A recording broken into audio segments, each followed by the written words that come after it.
tersebut kami sudah melihat banyak dari berbagai institusi didominasi oleh teman-teman dari Universitas Mula Warman, ada yang dari Unpar juga, teman-teman dari Unpar, teman-teman dari ITB, teman-teman dari Universitas Winaya Mukti, ada juga dari Institut Teknologi Kalimantan, ada juga dari ITENAS, dan teman-teman praktisi dari BPJT PUPR, Bina Marga, PT Bita, DPUPR Kabupaten Belitung, dari DWE, dari Viako juga ada, dan dari IKPP. Mohon maaf juga kalau tidak dapat disebutkan semuanya ya. Jadi di sesi kali ini ada yang baru, yaitu survei singkat untuk mengetahui latar belakang teman-teman, yang mana saya rasa survei ini mempengaruhi diskusi yang akan dibawakan narasumber nanti. Mungkin bisa dilihat di screen ya. Untuk linknya dapat diakses menggunakan menti.com dengan kode 396289, atau bisa lihat di chat ya. Tolong dilihat chatnya, lalu diklik saja itu URL-nya. Jadi survei pertama ini menyangkut proporsional orang yang hadir, dominannya di bidang mana gitu ya. Ya, diberi waktu sekitar 2 menit lah ya. Jadi sembari kita menunggu yang lain menjawab survei, saya sedikit memperkenalkan narasumber kita pada malam hari ini, yaitu Bang Ersadi dan Kak Anita. Jadi Bang Ersadi ini kuliah di Unpar, jurusan Teknik Sipil pada tahun 2012, dan lulus pada tahun 2016, lalu melanjutkan studi S2 Teknik Sipil lagi di ITB pada tahun 2016 dan lulus pada tahun 2019. Jadi Bang Ersadi ini juga salah satu senior saya di kampus, pernah juga jadi asisten dosen saya, dan sekaligus juga senior di tempat saya kerja di Epic Studio. Jadi ada beberapa nih pengalaman kerja di bidang pelabuhan Bang Ersa. Pada tahun 2018 ada pekerjaan revitalisasi TBBM Wayame dan assessment review desain dermaga PT SIP Sumatera Utara. Di tahun 2019 juga ada pekerjaan yang udah diselesaikan, yaitu pekerjaan detail engineering design Benteng Selayar di Sulawesi Selatan, dan baru-baru ini tahun 2020 sedang mengerjakan studi kapasitas existing oil wharf 1, 2, 3 di Chevron Dumai. Ya, mungkin perkenalan singkat untuk Bang Ersa sekian. Beralih ke survei ya. Ternyata banyak didominasi oleh mahasiswa, 51% dari mahasiswa, dan yang kedua ada dari konsultan ya. Total teman-teman 41 orang ya yang baru mengisi survei. Boleh oke. Dan yang ketiga itu kontraktor. Oke. Ada yang chat.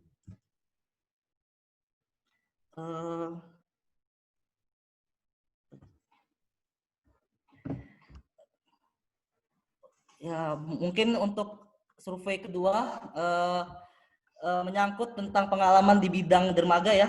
Silakan diisi apabila yang sudah dan yang belum.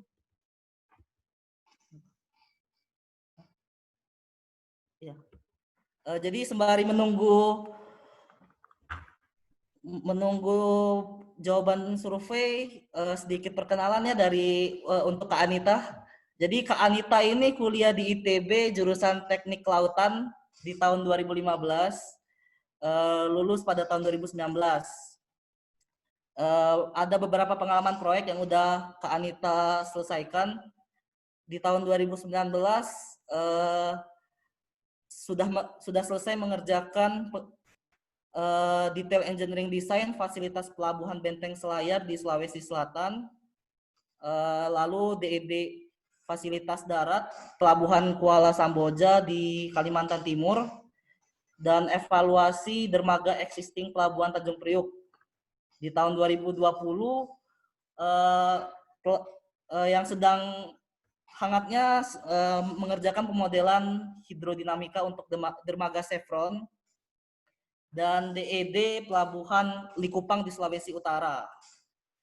Ya mungkin itu untuk sedikit perkenalannya buat Kak Anita. Lalu kembali ke survei, ternyata didominasi oleh teman-teman yang belum pernah ya mengerjakan di bidang dermaga ya. Oke.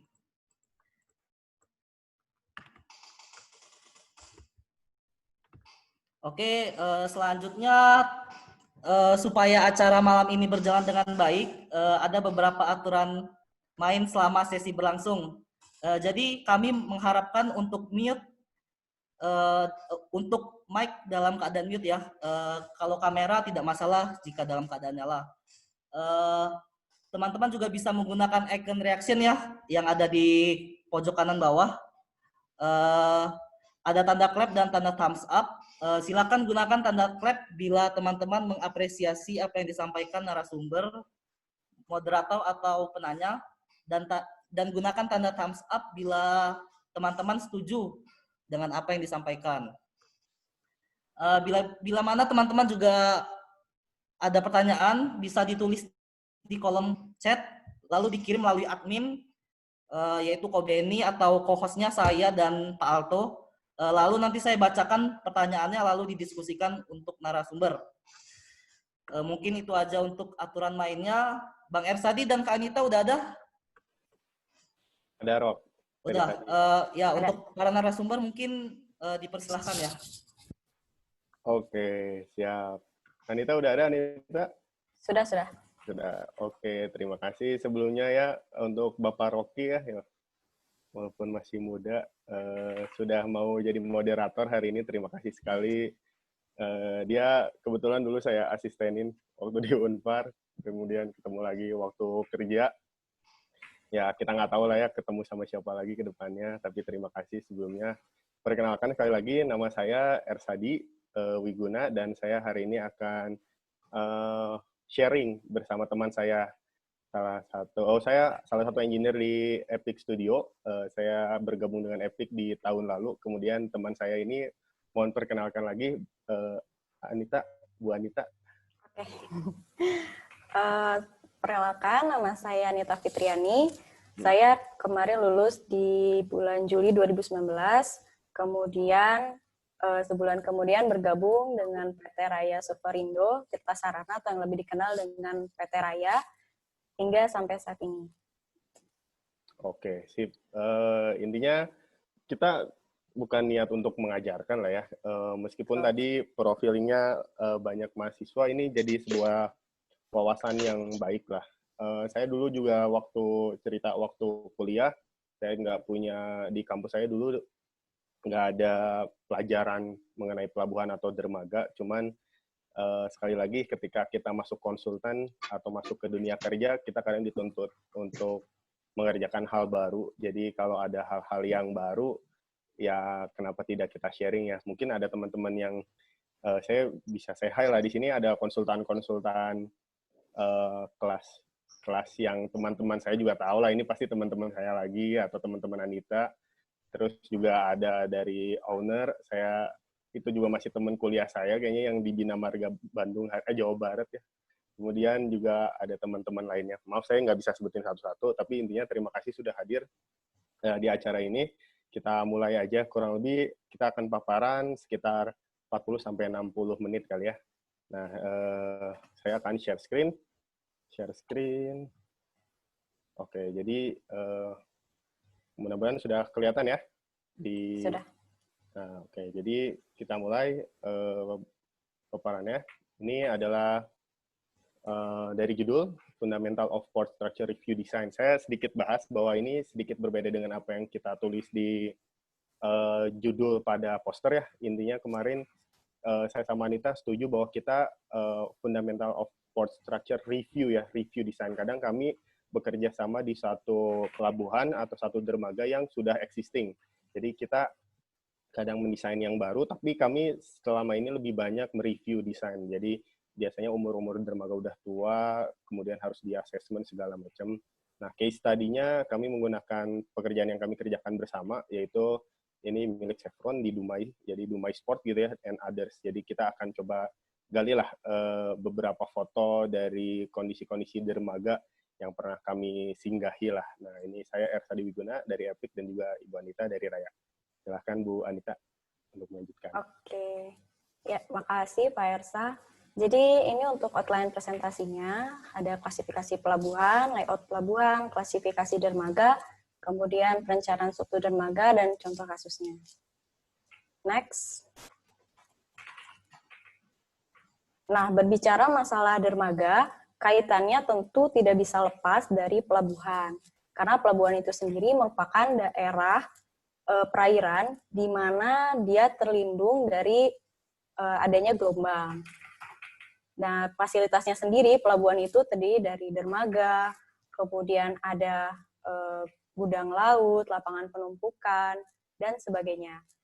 Nah, dari segi penyelenggaraan ini, pelabuhan ada dua macam, yaitu pelabuhan umum dan juga pelabuhan khusus. Nah, pelabuhan umum sendiri, singkatnya ini dibangun untuk kepentingan masyarakat dan biasanya milik pemerintah. Contohnya, salah satu contohnya ini Pelabuhan Tanjung Priok. Nah, yang kedua ada pelabuhan khusus. Pelabuhan khusus ini untuk kepentingan sendiri, jadi sangat terbatas dan bukan untuk kepentingan masyarakat. Contohnya Pelabuhan Dumai Chevron. Lalu pelabuhan dari segi kegunaannya, di situ ada pelabuhan barang, pelabuhan militer, pelabuhan penumpang, pelabuhan campuran, pelabuhan minyak, dan juga pelabuhan ikan. Nah, pelabuhan barang ini ada beberapa jenis dermaga, yaitu ada dermaga general cargo, kemudian curah kering. Curah kering itu terdiri dari pasir, kemudian semen, dan sebagainya. Lalu juga ada dermaga peti kemas. Lalu ada pelabuhan militer. Pelabuhan militer ini kepentingannya untuk menjaga keamanan dan untuk menjaga pertahanan dan keamanan di satu negara. Kemudian ada pelabuhan penumpang, ini untuk penyeberangan, biasanya kapal yang merapat berupa kapal feri. Lalu ada pelabuhan campuran. Pelabuhan campuran ini bisa terdiri dari dermaga untuk general cargo maupun dermaga penumpang di dalam satu pelabuhan. Kemudian ada pelabuhan minyak, juga pelabuhan ikan. Next. Nah, ini dari layout pelabuhan. Yang saya ambil contoh ini adalah pelabuhan di Tanjung Priok. Karena pelabuhan Tanjung Priok ini layoutnya cukup lengkap, di mana ada breakwater, alur pelayaran, kolam pelabuhan, dan juga lapangan penumpukan. Breakwater ini berfungsi sebagai dia pemecah gelombang. Jadi gelombang yang datang dari sebelumnya seperti yang kita tahu, pelabuhan Tanjung Priok ini menghadap ke utara, sehingga dia terkena langsung dari laut terbuka, gelombang laut terbuka. Gelombangnya cukup tinggi, maka untuk keselamatan pelayaran maupun keselamatan berthing atau menambat kapal, kita perlu breakwater untuk mereduksi gelombang tersebut. Lalu ada alur pelayaran ini sebagai jalan atau alur keluar masuk kapal.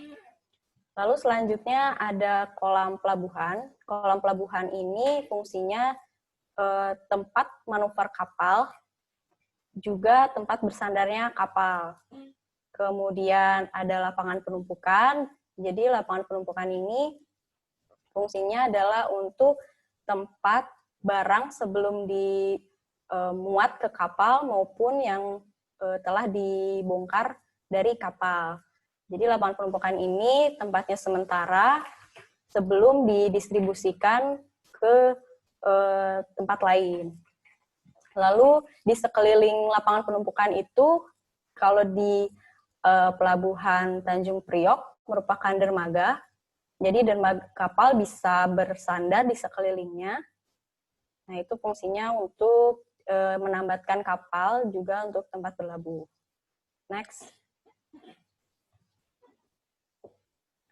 Nah, lalu klasifikasi dermaga jika ditinjau dari garis pantai, ini ada 3 jenis, yaitu wharf atau quay, lalu pier, dan juga jetty. Nah, wharf atau quay ini orientasinya sejajar dengan garis pantai, di mana dibangunnya ini konstruksinya bisa dari sheet pile baja maupun open field structure. Nah, lalu yang kedua, pier.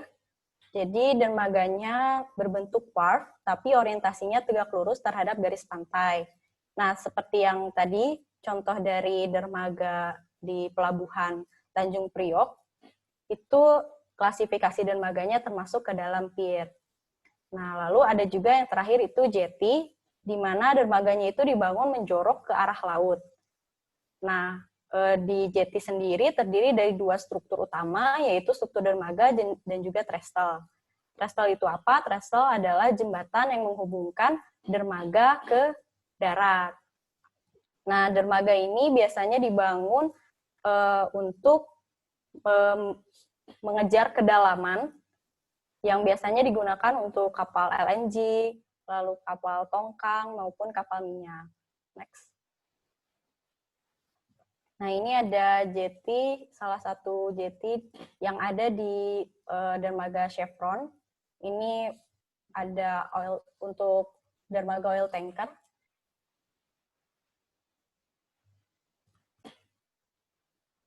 Di situ ada mooring Dolphin. Kemudian ada juga berthing, untuk tempat berthingnya ada di tengah di main deck. Dan yang panjang ke bawah merupakan trestle. Oke, next. Nah, dari strukturnya, ditinjau dari strukturnya, dermaga ini ada 2 jenis, yaitu struktur terbuka dan juga struktur tertutup.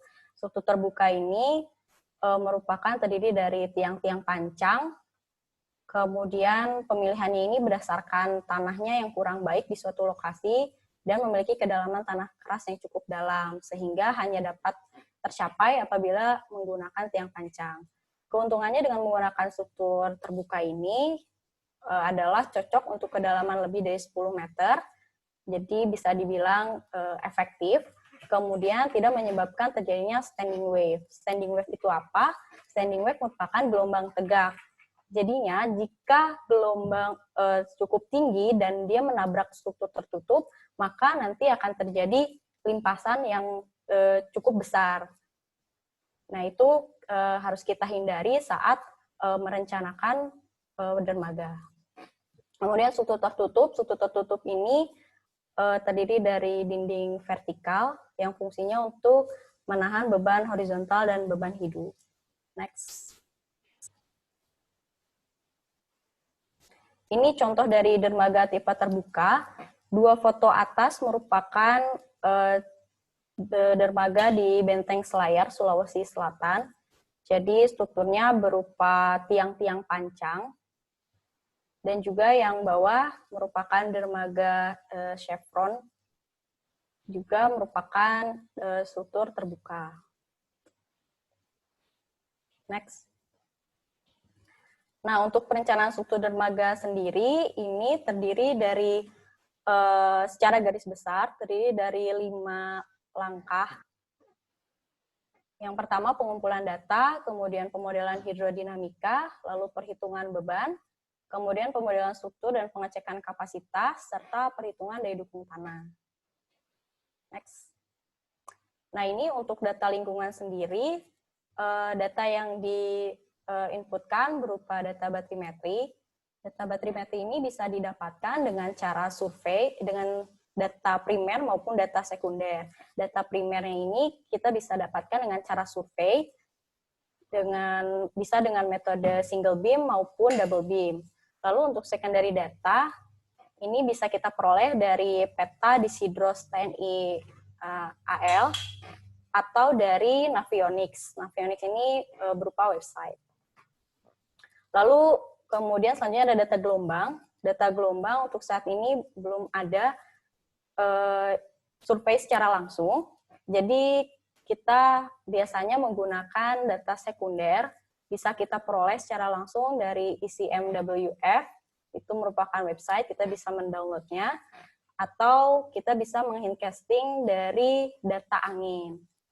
Nah, data angin sendiri sama seperti data gelombang, sampai saat ini belum ada survei secara langsung. Jadi, kita bisa mendapatkan data sekundernya dari website ICMWF juga, kemudian kita bisa memperoleh dari BMKG maupun NOAA. Lalu ada data arus. Data arus ini kita bisa survei secara langsung di lokasi studi, atau kita bisa mendapatkan data sekunder dari BMKG untuk Inaflow, itu di websitenya ada. Lalu ada data sedimen. Data sedimen ini hanya bisa diperoleh dengan cara survei. Sampai saat ini belum ada lembaga maupun instansi yang menyediakan data sekundernya. Kemudian data pasang surut. Data pasang surut ini bisa kita lakukan survei. Lalu untuk data sekundernya ini bisa diperoleh dari Disidros TNI AL maupun dari Nautide. Lalu yang terakhir ada data operasional pelabuhan. Data operasional pelabuhan ini berupa alat bongkar muat apa saja yang akan beroperasi di dermaga yang akan kita desain. Next. Nah, kemudian ini untuk data strukturnya, kita bisa, ini gambar strukturnya, kita bisa mendapatkannya dengan cara dimensioning dan redrawing, atau secondary datanya kita bisa mendapatkan as-built drawing dari owner. Lalu ada kuat tekan material, ini berupa core drill dan hammer test untuk beton, dan Brinell untuk baja. Secondary datanya bisa diperoleh dari as-built drawing dari owner. Lalu ada konfigurasi tulangan juga. Untuk survei primernya kita bisa melakukan rebar scan pada beton. Jadi kita dapat mengetahui komposisi atau lokasi-lokasi untuk tulangan di dalam beton. Lalu untuk secondary-nya bisa as-built drawing dari owner. Lalu kedalaman retak bisa menggunakan ultrasonic pulse velocity, itu digunakan untuk beton. Lalu laju korosi baja itu UTG. UTG apa tuh, Bang? Ultrasonic thickness gauge ya. Oke. Kemudian ada kandungan karbonat, bisa menggunakan uji karbonasi pada beton. Lalu kandungan ion klorida, uji penetrasi klorida pada beton, korosi tulangan, half cell potential beton, korosi tiang baja. Lalu ada integritas tiang beton menggunakan tes PIT atau Pile Integrity Test. Dan yang terakhir, visual tiang hanya bisa dilakukan dengan penyelaman atau diver. Oke. Ini sebagai tambahan untuk kondisi existing ya, Nita ya? Iya, betul. Maksudnya ketika kita mereview desain, kadang apa kebanyakan di Indonesia justru hal-hal ini harus dilakukan ya. Iya, Nita betul. juga pernah menemani teman-teman lapangan di mana melakukan tes-tes ini ya. Iya, pernah. Waktu di Selayar itu ya. Waktu di Selayar, betul. Jadi ini teman-teman menunjukkan tes-tes yang pada umumnya juga bisa dilakukan lah di Indonesia. Kalau mungkin di kuliah ada yang suka ngambil teknologi bahan beton atau misalkan bagaimana ya cara mengetes material pada laboratorium, sebetulnya itu juga sebagian ada yang bisa dilakukan di lapangan, tapi yang umumnya terjadi yang bisa dilakukan beberapa inilah gitu. Paling tidak ini sudah mencakup hampir 80-90% pengujian yang bisa dilakukan pada dermaga ya. Iya. Oke. Dilanjutkan. Nah, ini gambar apa ini? Ini pengambilan data. Ya, pengambilan data UTG ya. Ini UTG, pengambilan ultrasonic. Jadi kalau teman-teman nanya, apa sih fungsi dari penyelaman? Nah, penyelaman ini sendiri juga menarik karena ketika tiang dermaga itu existing, kita bisa mengecek ketebalan ya. Jadi ingin mengetahui ketebalan sisa yang ada, akhirnya kita pakai penyelam, alatnya juga khusus, underwater, dan kita harus selalu men-tagging yang sudah dibawa dari darat gitu ya, jadi di bawah itu tinggal difoto. Kurang lebih ini adalah contoh salah satu proyek waktu itu di PBBM Wayame ini yang menarik ya, dari pengujian salah satunya di underwater di dermaga. Lanjut. Nah, lalu tadi kita sudah mengumpulkan data-datanya, lalu step selanjutnya adalah simulasi hidrodinamika. Nah, pemodelannya ini atau simulasinya ini kita bisa menggunakan software SMS, Mike, maupun Delft 3D. Pemodelannya apa saja yang dibutuhkan untuk perencanaan dermaga? Ini ada 3, yaitu pemodelan gelombang, pemodelan arus, dan juga pemodelan sedimentasi. Next. Nah, ini pemodelan hidrodinamika untuk gelombang. Jadi, untuk mensimulasikan perambatan gelombang dari laut dalam ke laut dangkal atau pantai. Nah, tujuannya apa? Tujuannya ini untuk menentukan tinggi, arah, dan periode gelombang di lokasi studi. Karena gelombang ini dibangkitkan di laut terbuka atau di laut dalam, nah maka data yang kita peroleh dari data angin hanya berupa data gelombang di laut dalam.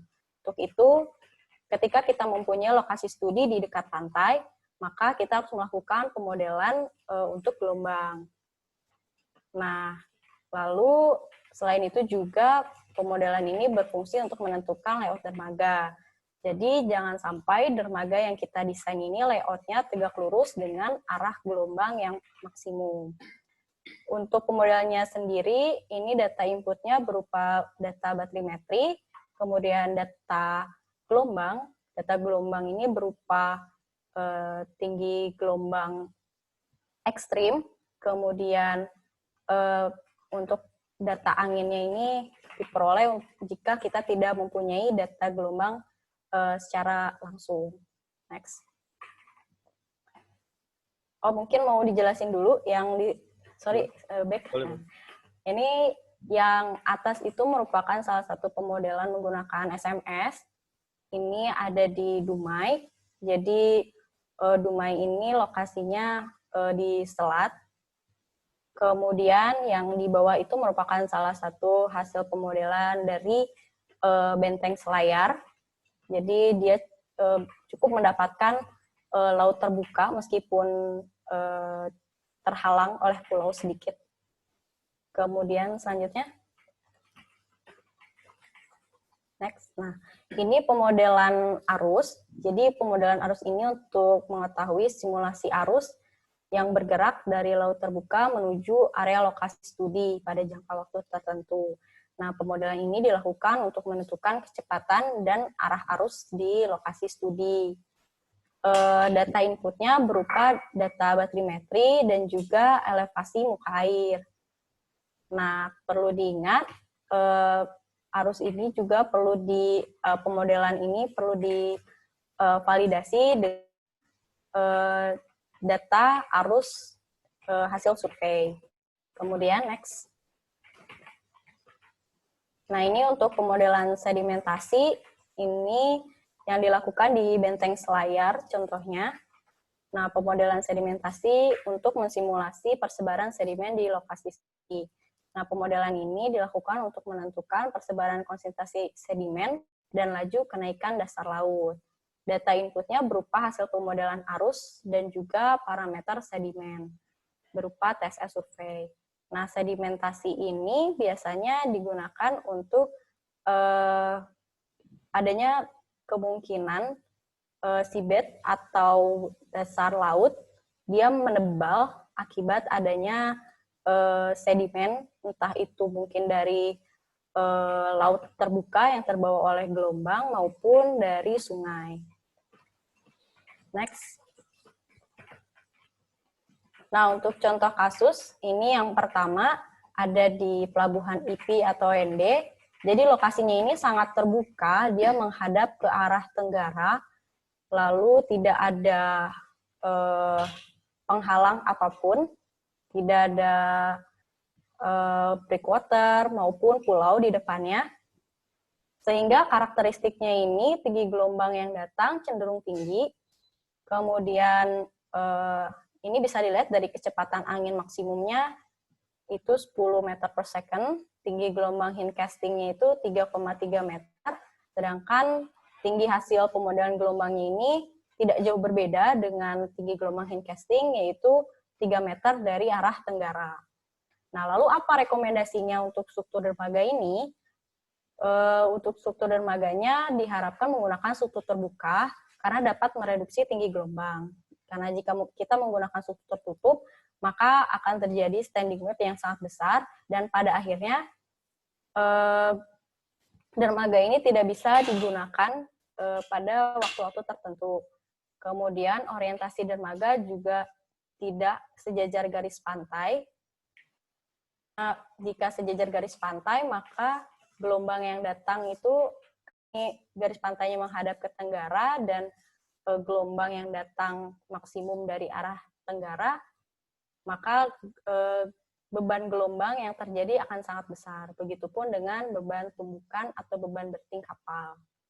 Lalu pada saat angin musim barat juga diharapkan pelabuhan tidak beroperasional karena pada saat 3 meter itu terjadi pada saat angin musim barat. Next. Nah, lalu ini untuk dermaga chevron, berbeda dengan yang tadi, dia posisinya ada di selat, dia terhalang oleh pulau Rupat, jadi karakteristiknya ini bisa dibilang untuk pulau tertutup, tinggi gelombang yang datang cenderung rendah karena terhalang oleh pulau, kemudian kecepatan anginnya juga tadi sama-sama 10 meter per second, tinggi gelombang hasil hindcastingnya 2 meter, sedangkan tinggi gelombang pemodelan di lokasi studi hanya 0,8 meter dari arah utara. Nah, untuk kecepatan arusnya ini cenderung tinggi, karena dia berada di selat, maka kecepatan arus maksimumnya mencapai 1 meter per second. Nah, untuk rekomendasi struktur dermaganya, tetap strukturnya disarankan terbuka karena dapat mereduksi tinggi gelombang, agar si kapal ketika dia bersandar cukup aman. Kemudian untuk orientasi dermaganya tidak tegak lurus arah arus maksimum karena nanti dapat menyebabkan beban tambat kapal akan sangat besar. Next. Oke. Part saya ya, Nit ya? Yoi. Oke, teman-teman. Jadi kalau Anita ini bagian hidrodinamika lah ya, jadi urusannya semacam avatar kali ya, angin gitu kan, gelombang, air ya, apapun itu ya, udara. Pokoknya Anita adalah salah satu bagian dari input kita dalam merencanakan struktur dermaga ini gitu ya.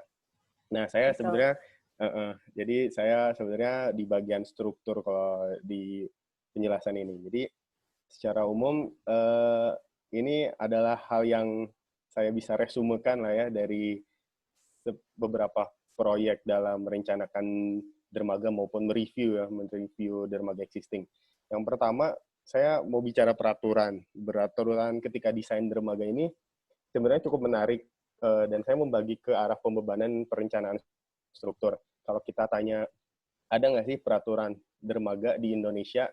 Nah, jawabannya secara SNI yang saya lihat untuk khusus disebutkan dermaga tidak ada. Tapi kalau kita bilang dermaga adalah bagian dari gedung dan non-gedung, berarti itu ada ya. Nah, kita bicara dulu pembebanan. Nah, untuk pembebanan sendiri di Indonesia semua mengambil kepada beberapa negara. Biasanya yang owner itu kita sebagai konsultan lah ya, bersama dengan owner dan kontraktor itu kita menggunakan 3 kalau yang saya sampai hari ini tahu. Yang pertama Jepang, yang kedua Inggris, yang ketiga Amerika. Kalau Jepang ini yang disebut OCDI, nah yang terbaru yang saya punya adalah 2009, ya, judulnya The Technical Standard and Commentaries for Port and Harbor Facility in Japan. Jelas ya, kata-katanya Japan. Kedua itu adalah Inggris, sebenarnya dia code-nya disebut British Standard. Nah, 6349 ini sebetulnya punya part dari 1 sampai, saya lupa, sampai 9 apa sampai 8 gitu ya. Nah, sebetulnya dia jadul peraturannya dari tahun 1988 itu untuk part terakhir, dan part pertama itu sampai tahun 2000. Tapi sudah ada yang pembaharuan 6349 itu setahu saya ada yang 2010, tapi sampai sekarang saya baru punya yang part 2. Jadi kalau teman-teman mau sharing code juga boleh ke saya gitu ya. Intinya kenapa saya tidak ambil semua British standar, biasanya yang saya banyak gunakan adalah part 1, part 2, dan part 4. Ini tidak mengekang harus hanya itu, cuman ini yang saya biasa banyak gunakan, yaitu biasanya untuk practice for general criteria, kemudian practice for design of quay wall, jetties, and dolphins, juga ada yang terakhir code of practice for design of rendering and mooring system. Nah, pada umumnya yang banyak kepake adalah practice for design rendering and mooring system ya. Jadi beban tumbuk kapal dan juga tambat kapal apa sih itu ya, mungkin kalau teman-teman konsultan udah tahu lah ya, udah sering gitu. Tapi mungkin kalau teman-teman mahasiswa ada yang sebagian tahu yang enggak, ini nanti kita akan bahas ke arah pembebanan hari ini sebetulnya ya. Nah, kemudian Amerika ini juga untuk pembebanan ada di Piang 2002 dan juga ada di Port of Long Beach atau POLB versi 3 ya. Dulu ada versi-versi sebelumnya, yang terakhir saya punya ini adalah versi 3. Kemudian untuk perencanaan struktur. Nah, perencanaan struktur, kalau saya boleh bilang ini juga beberapa temuan saja lah ya, tidak membatasi ini. Tapi yang saya tahu ada dari Amerika itu ASC 4116, dia judulnya Seismic Design of Piers and Wharf. Teman-teman bisa download. Kemudian ASCE 710. Nah, ASCE 710 ini minimum design load for building and other structure. Jadi ini yang diambil juga oleh Indonesia ya untuk beban minimum perencanaan bangunan baik gedung dan non gedung. Nah, ini berkorelasi lah, intinya sama dengan SNI tersebut. Kemudian SNI 2847 baik yang 2013 atau 2019 ini persyaratan beton struktural untuk bangunan gedung. Ini fungsinya lebih ke arah tebal pelat, terus tebal pile rencana, balok, dan lain-lain lah ya untuk penulangannya. Kemudian, nah ini yang saya nggak tahu apakah teman-teman yang sudah pernah merencanakan ada atau tidak, tapi kemarin saya ketika ngerjain selayar ya Nit ya, di-share oleh Bu Loli ya. Waktu itu dari Kemenhub ada yang men-share tentang pedoman tata cara perhitungan struktur fasilitas pelabuhan. Ini punyanya Kementerian Perhubungan. Jadi dia pedoman ya, belum jadi SNI. Cuman saya rasa isinya cukup bagus karena selain yang jelas bahasa Indonesia, nah yang penting kan bahasa Indonesia dulu. Yang kedua adalah dia melakukan istilahnya templating bagaimana konfigurasi dermaga-dermaga untuk kapasitas 1.000 sampai 3.000 DWT seingat saya, yang mengklasifikasikannya berdasarkan zona gempa. Jadi di Indonesia sendiri zona gempa itu bermacam-macam, jadi dia sudah mengklasifikasikan bagaimana persyaratan jumlah tiang, bagaimana dimensi awal untuk preliminary design balok, tebal pelat, kemudian pile cap segala macam. Ini ada di Kementerian Perhubungan dan ini sangat bagus. Nah, kemudian SNI 1729 ini 2015 untuk dermaga yang sifatnya mungkin disusun dari balok-balok baja ya, seperti yang terjadi di Chevron. Nah, Chevron juga adalah salah satu dermaga pertama yang saya lihat full terbuat dari susunan-susunan balok gitu ya. Jadi baloknya itu sampai ada 4 layer. Nah, itu menarik. Saya pikir untuk pengecekan rasionya segala macam itu masih cocok untuk SNI 1729. Nah, kemudian untuk gempanya sendiri. Nah, berbicara tentang gempa, ini saya bicara tentang, kadang ini kalau di Islam itu ada mazhab ya. Ada mazhab. Nah, di dermaga juga di perencanaan ini menarik. Saya pernah 2 kali, beberapa dalam mendesain ini, ada yang meminta menggunakan perencanaan bangunan, ketahanan gempa gedung dan non-gedung, yaitu 1726. Dia kan 1% dalam 50 tahun ya probabilitas terjadinya, dan umur layarnya biasanya 50 tahun ya kalau bangunan. Nah, ada juga yang bersifat si dermaga ini dikenai dengan beban ekstrim untuk perencanaan jembatan, yaitu SNI 2833 2016. Nah, sedikit cerita bahwa itu adalah dua mazhab yang saya nggak pernah bisa mengatakan mana yang benar, mana yang salah. Menurut saya sih dua-duanya adalah sistem perencanaan yang diakui di Indonesia, beban gempanya juga diakui ya. Cuman yang satu dan yang lain pasti memiliki karakteristik ya dari umur pelayan, karakteristik dari respon spektrum, kalau kita bicara respon spektrum gempa segala macam, itu yang ya kita rasa sebagai perencana harus bisa mengakomodir itulah ya. Nah, ini juga bisa jadi sharing lah kalau teman-teman dari konsultan juga merasa kadang bingung dengan ini dan galau gitu, harusnya yang mana sih? Ya, nanti coba kita diskusikan lah. Nah, untuk pembebanan, nah ini saya fokus tadi ke pembebanan, karena kan dermaga ini sebelum masuk ke dalam perencanaan strukturnya gitu ya. Yang utama adalah yang pertama tadi input dari data dari lingkungan sudah masuk. Yang kedua kita akan bicara tentang beban tentunya ya, beban dari dermaga ini. Nah, lingkungan ini ada yang menjadi bagian dari pembebanan dermaga. Nah, untuk arah gravitasi biasanya ini tidak ada hubungannya ya dengan lingkungan. Ini betul-betul apa yang ada ter-attach dan material yang ada di dermaga. Pertama kita lihat dari jenisnya. Ini saya golongkan arahnya, ada yang arah gravitasi ya, artinya arah sumbu negatif Z, yang kedua juga ada arah lateral. Nah, jenisnya ini yang pertama ada beban mati. Kita menggunakan apa sih? Betonkah, menggunakan bajakah, kemudian adakah aspal, grading flat, segala macam, itu jadi beban mati. Beban mati tambahan ini yang saya tahu sampai hari ini mungkin perpipaan untuk penyaluran produk, terutama misalkan minyak gitu ya, itu biasanya perpipaan ini menjadi satu struktur sendiri, kemudian juga rem dari kapal, kalau misalkan kapal-kapal passenger itu apa untuk penumpang ya, dia membuka si remnya itu kan, itu kadang ada, kadang tidak. Juga ada kontainer kalau di kapal barang ya, dia kadang menumpuk sementara untuk beberapa waktu, nah itu jadi beban mati tambahan. Ketiga, alat berat. Alat berat untuk operasional ini lebih ke arah loading arm, gangway tower, juga ada conveyor. Ya, loading arm itu seperti apa, gangway tower seperti apa, conveyor seperti apa.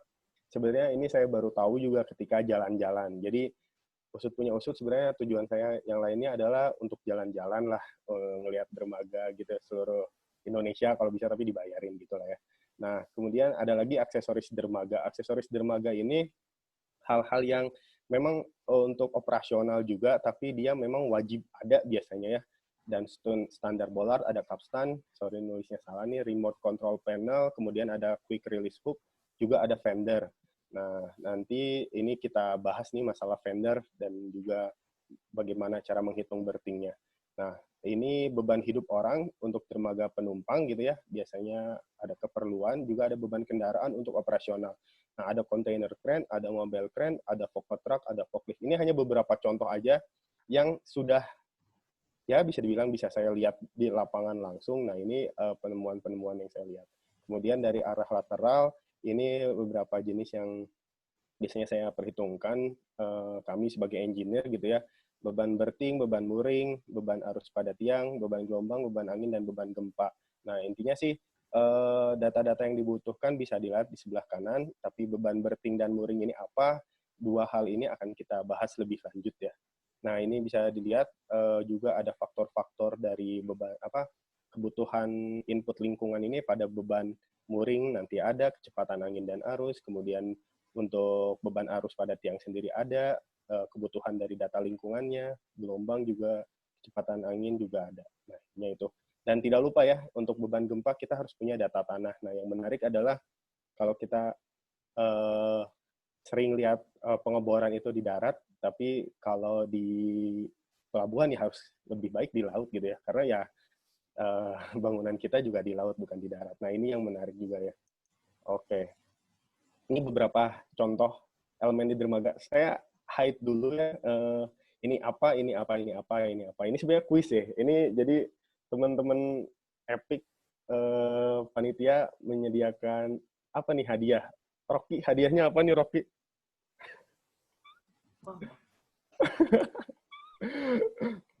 Ya, pokoknya ada hadiah teman-teman.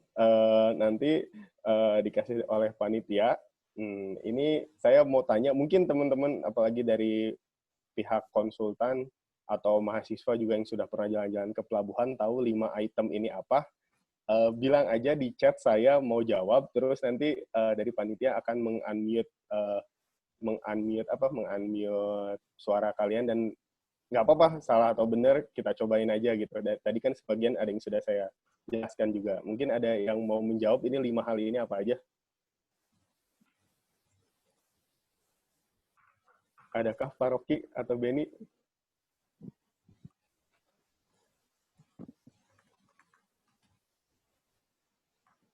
Adakah Ben?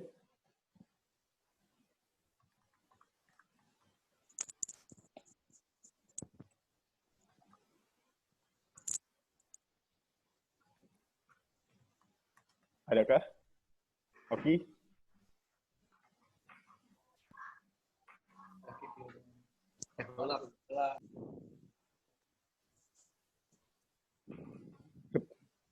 Ada?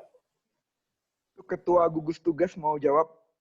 Ketua gugus tugas mau jawab. Siapa itu? Ramdan di sini. Oh ya, siap. Silahkan Pak Ramdan ya. Silahkan Pak Ramdan jawabannya. Nomor 1 apa Pak?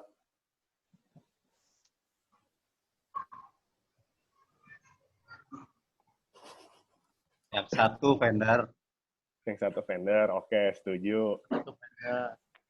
3 bolar, 3 bolar. 2 dulu Pak. Jangan lewat Pak. 4 pipe crack, 4 pipe crack. 5. Orang nyaho. Tolong jangan debat ya, itu 2 orang. Nawan kita. Astagfirullahaladzim.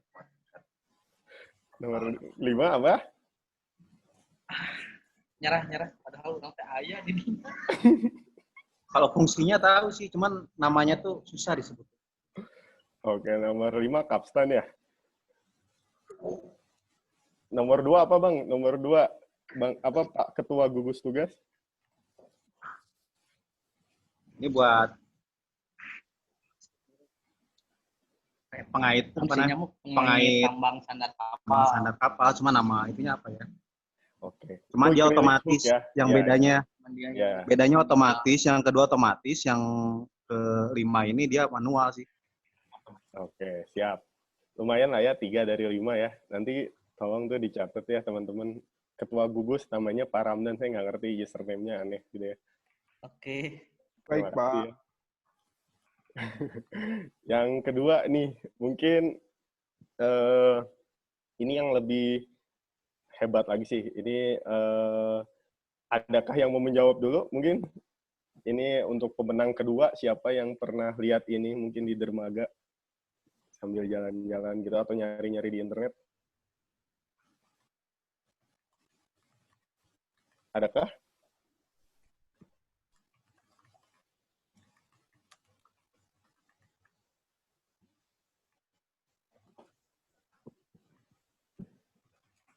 Ada Pak Rocky? Hadir. Saida. Sama, tapi yang itu ketua gugus. Coba, Saidal, boleh Pak Saidal. Pak Saidal, apa aja yang pernah dilihat? Nomor 6. Yang satu main lift. Nomor berapa? 6, 7? Nomor 6 main lift. Nomor 6 main lift. Nomor 7 mooring loading arm. Nomor 8 Kontainer crane ya. Oke. Iya, kontainer crane atau rail crane. Nomor 9 mobil crane. Sip. Nah, udah diborongnya sama Pak Saidal dan Pak Ramdan ya. Oke. Oke, jadi betul ya, ini beberapa contoh ini atau biasa nomor 6 ini disebut gangway tower atau tadi apa lift gitu ya untuk ke atas. Kemudian juga nomor 7 mooring loading arm, nomor 8 ini container crane, dan nomor 9 ini truk atau sebetulnya pokok truk ya. Pokok truk apapun itu ya. Oke, ini beberapa pengenalan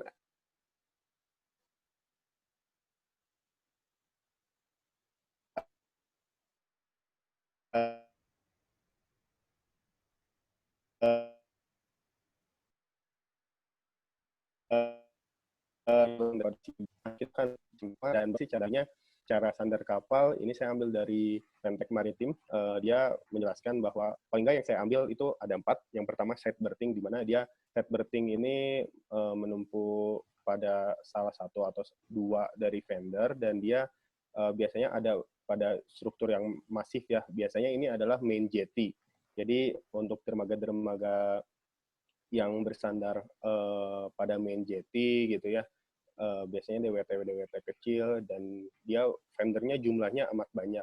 Nah, biasanya ini menggunakan side berthing. Nah, nomor 2 konsepnya adalah dolphin berthing. Dolphin berthing itu secara umum sudut penambatannya itu sama dengan side berthing. Cuman kenapa disebut dolphin berthing? Karena dia struktur yang ditambatkan kecil ya. Biasanya disebut dengan breasting dolphin gitu ya. Nah, maka dari situ disebutlah dolphin berthing. Nah, biasanya ini untuk mengefisiensikan lah ya jumlah dari struktur yang ada, tidak perlu masif, dan dia hanya biasanya menambat untuk mengirimkan barang gitu ya, bukan penumpang, sehingga keselamatannya bukan untuk manusia tapi lebih ke arah barang yang dia akan kirimkan lah begitu ya. Kemudian ada end berthing. End berthing ini kalau mobil atret kali ya, pakai gigi R gitu ya, dia mundur, kemudian ada fendernya itu di sebelah belakang, jadi yang hitam-hitam ini fender gitu ya, itu disebut dengan end berthing. Kemudian ada lock entrance, jadi ada beberapa dermaga di mana dia pada saat mau melabuh itu dia memberlakukan seperti pintu masuk gitu ya, jadi dia berada pada dua bangunan, kemudian pada sisi-sisinya agar mengamankan dia memakai fender, sehingga dia bisa bersandar pada bagian tersebut. Nah, kurang lebih 4 hal ini yang menjadi dasar cara standar kapal. Nah, setelah itu, nah ini perhitungan energi berthing. Pada dasarnya bisa kita lihat ya di sudut kanan, ini cara bagaimana kapal itu bersandar. Nah, saya coba ambil dari peraturan British Standard 6349, di mana pada dasarnya ketika si kapal ini menambat gitu ya, bersandar, ada sebuah energi yang harus diserap oleh fender tadi ya. Intinya dia mengeluarkan sebuah energi. Kenapa dia mengeluarkan energi? Karena tentunya dia bergerak dan mempunyai kecepatan juga, dia punya massa. Nah, maka dari itu energi ini seperti yang kita tahu waktu SMA itu sebetulnya setengah mv kuadrat. Cuman pada peraturan itu selalu ada koefisien-koefisien di belakangnya.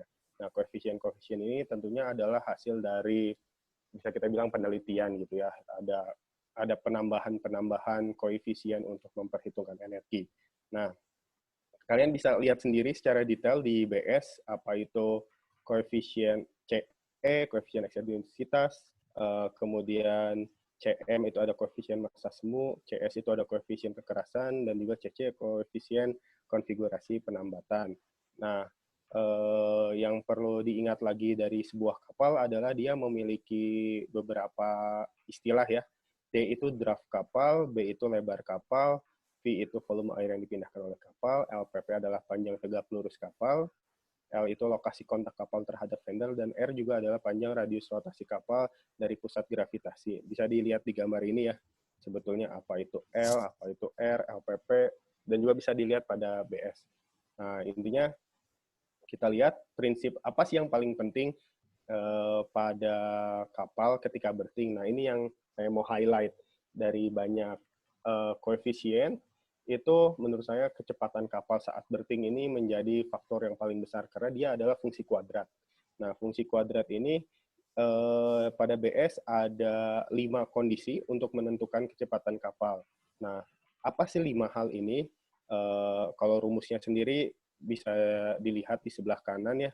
Tapi 5 hal ini adalah menentukan bagaimana cara si kapal itu bersandar. Apakah dia mudah, ataukah dia susah, kemudian perairannya itu seperti apa. Nah, ini saya coba perlihatkan apa sih A, B, C, D, E. Nah, jadi easy berthing, difficult berthing, easy berthing, good berthing, difficult berthing. Tapi di belakangnya ada lagi. Ada yang kondisinya shelter, ada juga yang expose. Nah, apa sih perbedaannya gitu ya.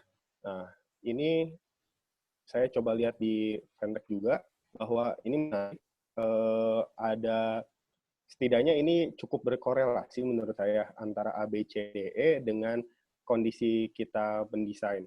Nah, yang pertama ini ketika tadi kita lokasi pelabuhan ini nomor 1 ini tuh tertutup ya, artinya kita ingin membatasi dia masuk itu ke dalam sebuah kolam pelabuhan di mana gelombang, kemudian arus dan lain-lain itu bisa terukur, bisa terjaga. Nah, artinya dia shelter gitu ya. Jadi dia cukup terjagalah terhadap beban-beban lingkungan. Nah, juga contoh nomor 2 begitu ya. Dia ingin bagaimana shelter ini terjaga gitu ya. Kemudian nomor 3 dan 4 yang bisa menjadi contoh adalah dia contoh yang expose. Kenapa? Karena kondisi 3 dan 4 ini bisa kita lihat dia akan terpapar oleh lingkungan, baik itu gelombang, baik itu angin maupun baik arus. Kecuali dalam tanda kutip dia sudah ada desain breakwater di area terdekatnya. Bahwa kalau ada water seperti yang sudah dijelaskan oleh Kak Anita ya, nah itu baru kita sebut dia lagi kembali shelter. Tapi kalau nggak ada dia kita sebut expose. Nah, easy dan difficult berthing ini seperti apa?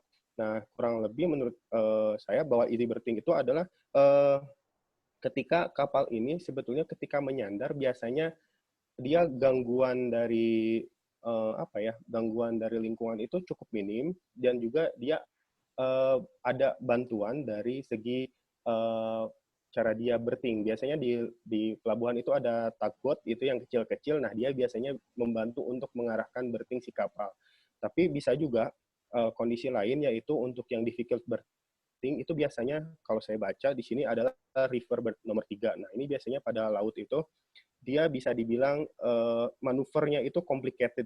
Nah, sehingga berting itu di sana dianggap cukup sulit. Nah, itu sih lebih ke arah engineering judgment, kemudian itu juga lebih ke arah bagaimana kita melihat perairan itu, juga mungkin pengetahuan-pengetahuan lain yang saya belum tahu, tapi kurang lebih saya bisa cerita seperti itu. Nah, jadi tolong diingat bahwa untuk menentukan kecepatan, kita harus tahu dulu kondisi berting kita seperti apa, mudahkah, sulitkah, dan bagaimana kondisi sekitarnya. Dia tertutup, dia terlindungi, shelter, atau dia terekspos. Nah, itu. Kemudian ada juga sudut berting ya, bahwa si berting ini punya sudut ketika menambat ya, atau disebut alfa. Nah, kita lihat 2 contoh aja.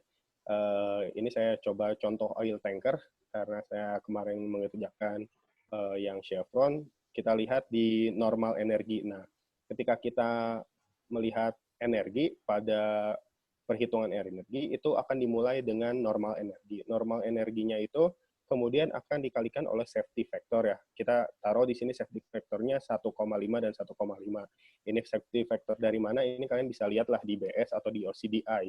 Itu bagaimana untuk mendapatkan apa? Untuk mendapatkan abnormal energi. Nah, abnormal energi ketika sudut berting kapal ini diberlakukan begitu ya, dia ada perbedaan yang cukup signifikan. Kurang lebih untuk kasus ini, contohnya untuk alfa yang bernilai 0 derajat dan juga alfa yang bernilai 10 derajat ada perbedaan sampai dengan hampir 25% gaya abnormal energi. Nah, artinya apa? Artinya kalau kalian mendesain teman-teman mungkin mahasiswa gitu ya, nanti pada kerjaannya, gunakanlah selalu sudut berting ya. Nah, sudut berting ini biasanya 5-15 derajat. Biasanya yang cukup konservatif tuh 10 derajat sampai 15 derajat ya. Jadi semakin besar. Tapi 15 derajat adalah batas terbesar biasanya. Nah, kemudian kita tahu ya energi tadi itu harus diserap. Kemudian yang disebut fender ya yang menyerapnya itu. Nah, kemudian dia itu akan menghasilkan reaksi terhadap si struktur. Jadi ketika kita lihat kapal itu menabrak si fender ya, tentu ada fender ini terbuat dari dari karet gitu ya. Nah, dia itu menyerap energi tapi kemudian dia menghasilkan lagi sebuah reaksi gaya yang akan diteruskan kepada struktur. Nah, kita harus memilih fender apa yang cocok. Di Indonesia ini di katalog itu banyak banget. Saya bisa liatin contoh dari BS ini di tabel 5 dan tabel 6 dan dia punya range tersendiri energi berapa sih yang cocok untuk digunakan dan juga berapa sih kemungkinan reaksi yang diterima oleh si struktur. Nah, saya mau cuman bahas 2 vendor yang banyak saya temuin. Yang pertama adalah V-vendor, yang kedua adalah mengenai convendor. Nah, kita akan coba masuk ke convendor. V-vendor ini adalah kapal ukuran kecil, yang kedua convendor ini kapal ukuran menengah. Nah, energi abnormal yang kita dapat tadi kan 1242 kN ya dari perhitungan sebelumnya. Nah, ini contoh ini saya ambil dari Sumitomo. Kemudian ukuran mana sih yang cukup? Nah, kalau kita bandingkan beberapa katalog, jadi saya selalu mendesain itu gunakanlah beberapa katalog gitu ya, katalog vendor. Nah, kalian bisa download lah banyak di internet. Nah, dia akan menuliskan seperti ini. Dia akan menuliskan jenis vendornya seperti apa, dimensinya begitu ya, ukurannya. Kemudian ini rasio dari energi berbanding reaksi pada jenis vendor tersebut berapa. Kemudian ini rubber grade-nya, atau ya kurang lebih kalau kita ganti ban gitu di motor ya, ada ban yang Michelin mungkin ya, ada yang JT radial segala macam. Nah, intinya dia punya beberapa grade lah. Nah, kalau saya pilih misalkan saya pilih untuk 1242, saya akan menggunakan SPC 1600, kemudian grade-nya grade 1.0, di mana dia akan memberikan kapasitas energi absorpsinya sebesar 1300, sedangkan reaksi yang dihasilkan adalah 1628. Dari mana? Ya ini sudah dari hasil mereka melakukan pengetesan terhadap rubber tersebut dengan bentuk tersebut ya. Nah, jadi ini saya pakai SPC 1600 untuk katalog A gitu ya.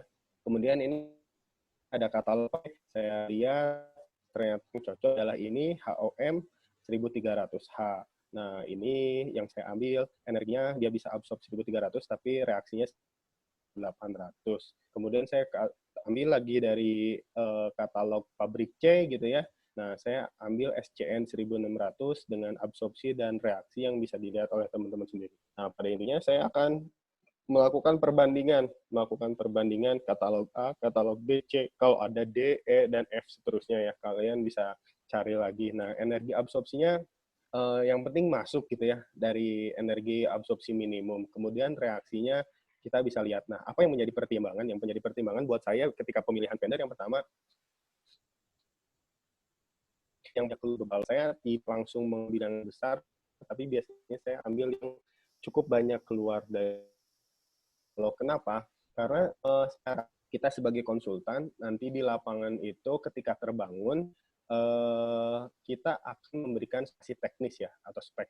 Nah, disitulah saya menginginkan reaksi ini juga, si absorpsi terhadap reaksinya ini cukup baik lah, tidak terlalu besar gitu. Maka saya akan mencoba mendesain dengan yang banyak keluar lah. Nah, kalau dari lihat ini 1670 ya. Kemudian diskusikan dengan vendor pemilik katalog tentang ketersediaan. Nah, ini menjadi penting teman-teman. Kenapa? Karena rubber vendor ini adalah kebanyakan dia impor. Dia ketika kita melakukan pemesanan, dia akan melakukan pembuatan gitu ya. Saya mohon maaf kalau salah, entah ada yang ready stock, entah yang enggak kalau Supercon ini. Tapi teman-teman harus bergaul lah intinya sama vendor gitu ya. Akhir-akhir ini juga saya akhirnya bergaul karena kebutuhan proyek juga, kebutuhan ilmu juga. Nah, diskusikan juga dengan harga pengadaan bila sudah dibudgetkan di awal oleh owner pada vendor. Nah, termasuk commissioning. Termasuk commissioning. Apa sih commissioning?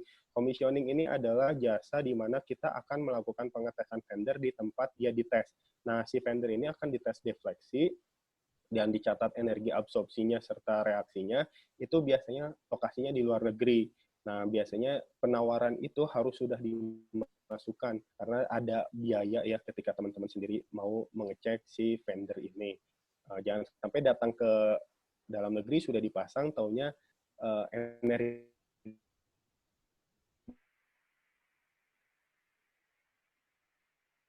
tidak sesuai dengan apa yang dijanji mereka. Kemudian lampunya juga mempengaruhi, terus desain frontal frame yang menyebabkan hull pressure sesuai dengan kriteria. Nah, hammer yang terakhir ini adalah spesifik banget. Jadi kalau teman-teman tahu bahwa si tidak boleh menerima sekian pressure gitu ya, dibatasi agar dia itu mungkin ada hubungannya dengan keamanan dari si kapal itu sendiri. Nah, yang harus teman-teman obrolin, baik secara internal dari konsultan atau dengan pihak pengelola katalog tersebut. Nah, kemudian saya taruh lagi vivender. Catatan kecil yang harus diperhatikan. Kalau teman-teman lihat, apa sih perbedaan ketika vivender dan super convender ini ya? Selain dia berbeda ukuran kapal, yang saya highlight adalah tulisan kecil yang biasanya mereka artinya gini, mereka kan punya vivender ya. Kalau belum pernah lihat, terteh malah di belakang.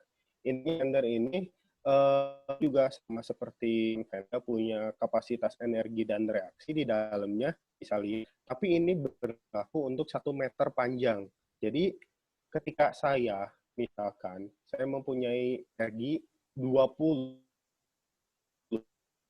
apakah saya bisa menggunakan ini yang terakhir, mooring force.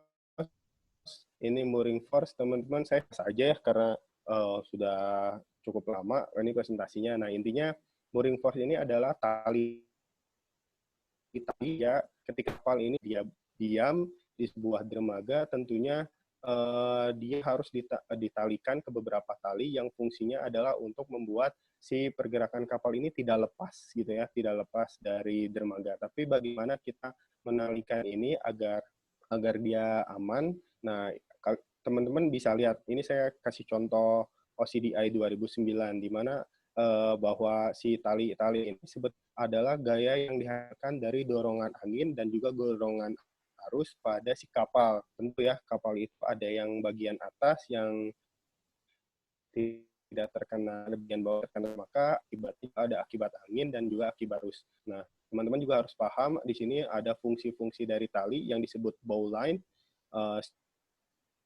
stern line, dan brace A dan B, depan dan belakang. Itu dan biasanya dia 30 D adalah, nah ini biasanya ideal juga 90 derajat, kemudian yang C itu ring line, dia biasanya 5 sampai dengan 15 derajat. Kalian bisa lihat dari jelas. Nah, ini saya khusus mooring line yang saya coba operasikan ketika dia bersandar di jetty-nya gitu ya. Nah, ini beberapa konfigurasi. Menurut saya konfigurasi 1 masih aneh karena kebanyakan sih. Saya lebih cenderung menggunakan konfigurasi kedua, di mana dia menambah di mooring dolphin 10 dan 7 untuk bow dan stern line-nya, kemudian east dan west breasting dolphin untuk dia breast line-nya, kemudian untuk main jetty sebagai spring line-nya. Nah, ini juga konfigurasi 3, hanya digeser saja ya bagian ininya, bagian breast line-nya. Nah, itu teman-teman, ini cara menghitungnya. Saya beri contoh untuk OCDI, untuk kapal 100.000 DWT. Pada akhirnya adalah yang kita lihat adalah berapa sih resultan gaya yang diterima oleh satu tali gitu ya. Nah, ini yang saya dapat waktu itu sekitar 1.586 kilonewton atau 1.150 ton lah, atau 160 ton. Nah, kalau teman-teman lihat, ini saya punya gambar waktu di TBBM, kemudian jadi yang dimaksud dengan resultan gaya itu adalah resultan arah seperti ini ya teman-teman. Kemudian teman-teman pada pemodelan harus menjabarkannya menjadi gaya pada arah sumbu X, arah gaya sumbu Y, dan juga pada arah sumbu Z gitu ya. Dan apa sih yang membuat dia menjadi harus diperhatikan? Yang pertama, kondisi yang menimbulkan FZ maksimum, yaitu ketika perairan dalam kondisi pasang ya. Jadi kalau pasang, ini tali akan semakin naik juga gitu ya, sudut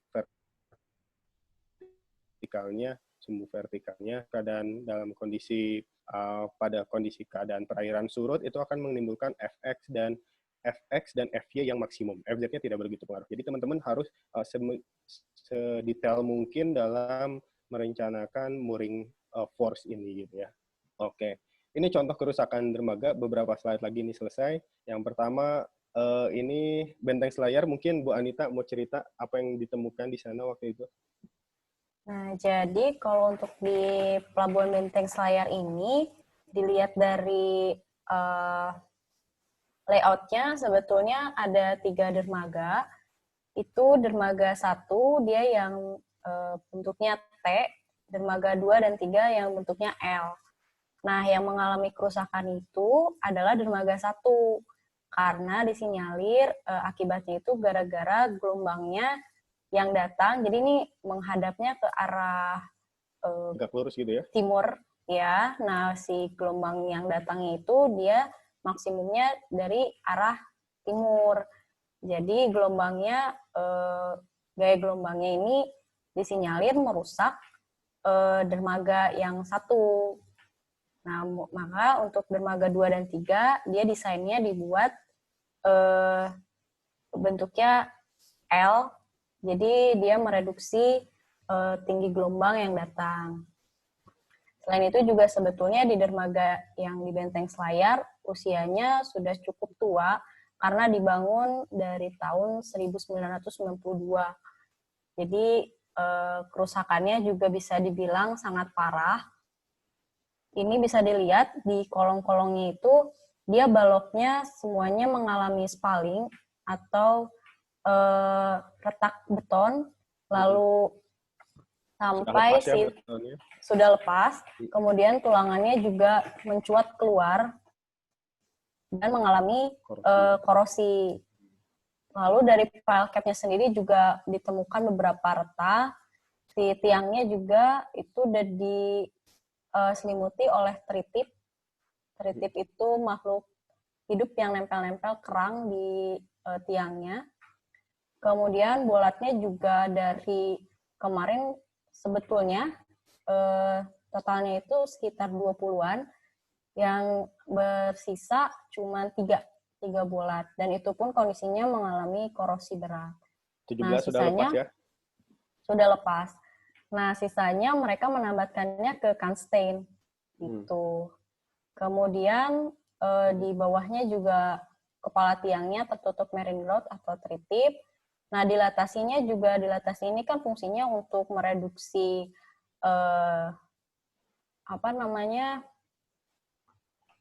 lendutan. Nah, dia justru rusak. Itu ada, jadi dermaganya itu ada 2 segmen 1 dan segmen 2. Nah, dilatasinya hancur, rusak. Dia justru menjadi bersatu yang harusnya dia itu terpisah. Kemudian fendernya juga robek. Jadi sebetulnya itu sudah tidak layak untuk kapal bersandar maupun bongkar muat di dermaga itu. Udah gepeng ya? Udah gepeng. Terus beberapa juga ada yang hilang. Oke, menarik ya. Jadi ini yang dikerjakan teman-teman Raya waktu itu ya? Di Benteng MHK, sorry. Oh, sorry, ini MHK ya. Nah, oke, MHK. Kemudian ini saya contohkan, waktu itu saya jadi mahasiswa, baru lulus, baru beberapa hari, terus saya disuruh ke Ambon ngelihat terminal bahan bakar minyak atau TBBM ya, TBBM, terminal bahan bakar minyak, itu punyanya Pertamina. Saya waktu itu ya kerja sama di bawah dosen saya dan pakai Lapi ya. Nah, jadi ini yang saya lihat sih, ini juga lebih mengerikan. Dermaga ini 94 seingat saya, belum ada 30 tahun ya berarti ya, belum lah, hampir lah tapi. Nah, kemudian bisa dilihat kerusakannya, sama lah, ini beton expose, spalling, segala macam, korosi, fendernya masih cukup baik sebetulnya, cuman ini aja sih, beton ini bermasalah. Usut ketika ion dan nasi, ternyata ion kloridanya itu sangat tinggi ya di dataran sini, sehingga lebih banyak kerusakan akibat penetrasi ion klorida. Bisa dilihat juga baja-baja di sana untuk pipe track-nya itu sudah mengalami korosi. Quick release hook-nya juga sebagian sudah tidak berfungsi. Nah, ini saya ingat banget waktu di sebelah kiri saya pertama kali, Bu Anita udah pernah lihat bagan di laut berarti? Pernah. Nah, ya ini pertama kali bagan di laut saya lihat penyelam. Jadi penyelam umur 55 tahun seingat saya dulu itu. Jadi masih mau nyelam, kedalamannya lumayan, ini di atas 10 meter kan, artinya dia kena 1 bar gitu ya, tekanan, pressure. Tapi dia masih mau kerja membangun bagan ini, karena berbeda sekali ya ketika kita mau mengebor data tanah di laut dan di darat ini jauh sangat berbeda. Persiapan ini memakan banyak waktu, menggunakan ponton lah, menggunakan apa. Yang sebelah kanan yang saya ingat ini adalah kita harus pakai jas hujan, pakai life vest, kita harus bawa apa nih untuk pemadam api ringan gitu ya. Kemudian ini kita kenapa pakai jas hujan, karena di Ambon nih 1 jam hujan, kemudian beberapa jam kering. Jadi hujan dan kering ini silih berganti. Jadi waktu itu sampai beberapa teknisi juga dan saya juga sempat ini ya mengalami drop fisik karena berbeda sekali. Kemudian ini yang dikerjakan Epic dengan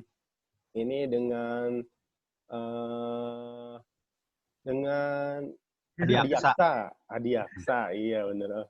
Adiaksa ya, ini dengan Adiaksa. Waktu itu kita mengecek Pelabuhan Domba, Kuala Tanjung, ini punya PT SIP gitu ya.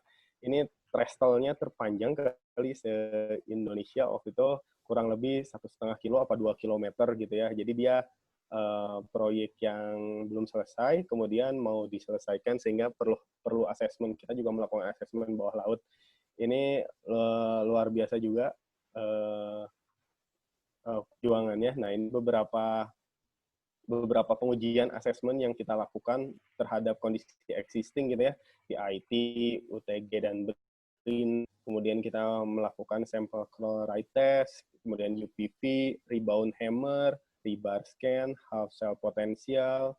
Nah, ini core drill dan juga ada karbonasi. Nah, core drill ini saya ingat ini kita datang ketika bulan puasa dan ini kita harus jalan di trestle yang panjang tak berujung nih ya, mengambil data beton, sehingga sebetulnya data itu mungkin buat teman-teman yang menghitung itu seperti oh ya udah gitu ya, kuat tekannya segini, tapi proses ketika mengambilnya ini akhirnya saya rasakan juga ya, sesusah itu di lapangan.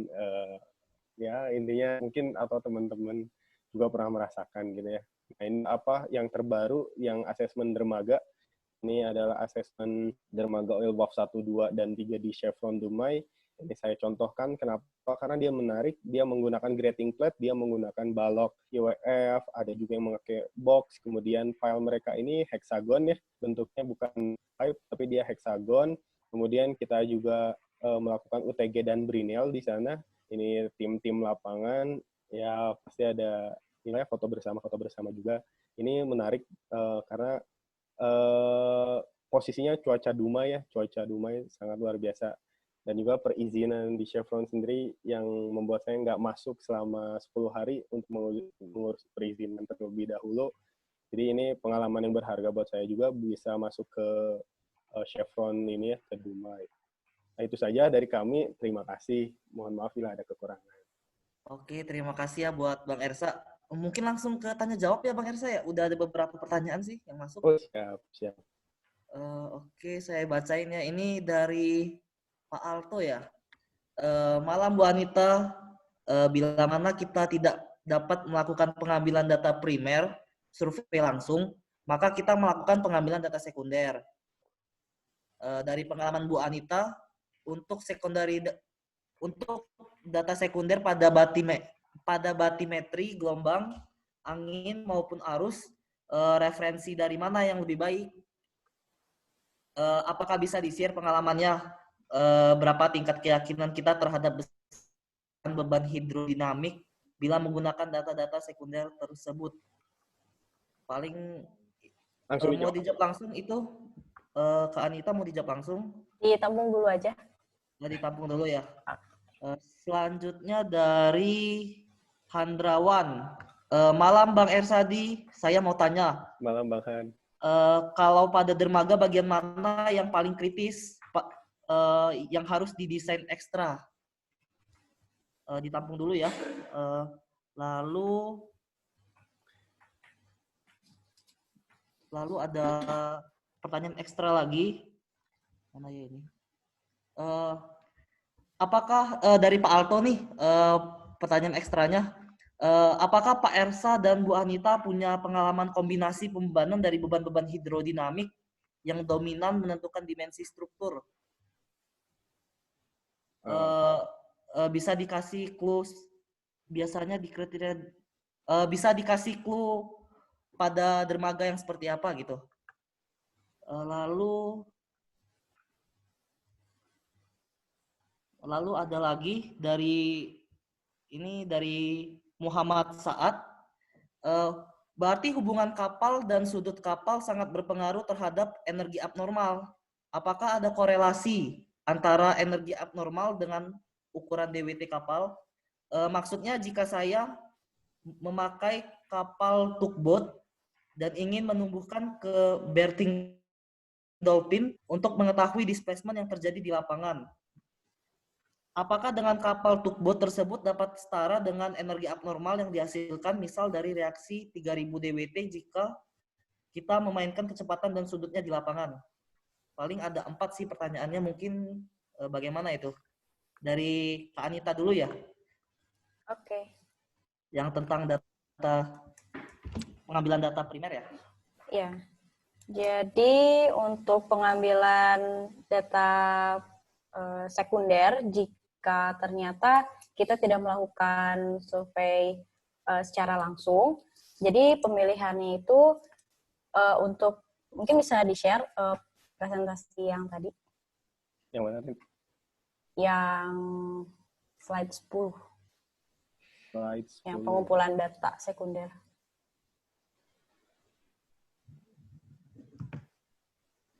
Nah, harap ini aja ya, biar cepat. Ini ya? Ya. Oke.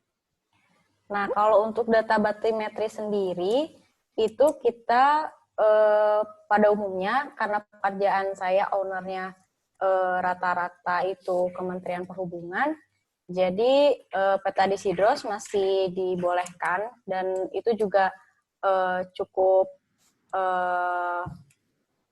baik kualitas datanya. Kemudian untuk data gelombang, kita hindcasting dari data angin. Data anginnya kita minta dari BMKG, itu datanya per jam. Lalu datanya pun selama 10 tahun. Itu juga approve oleh Kementerian Perhubungan. Untuk untuk data arus sendiri, itu sebetulnya survei arus ini sangat perlu digunakan, perlu dilakukan, maksudnya karena untuk sebagai validasi di pemodelan nanti. Jadi sebetulnya jika tidak dilakukan survei secara langsung, ini akan sulit nanti untuk melakukan validasi saat pemodelan. Tapi kita juga bisa melakukan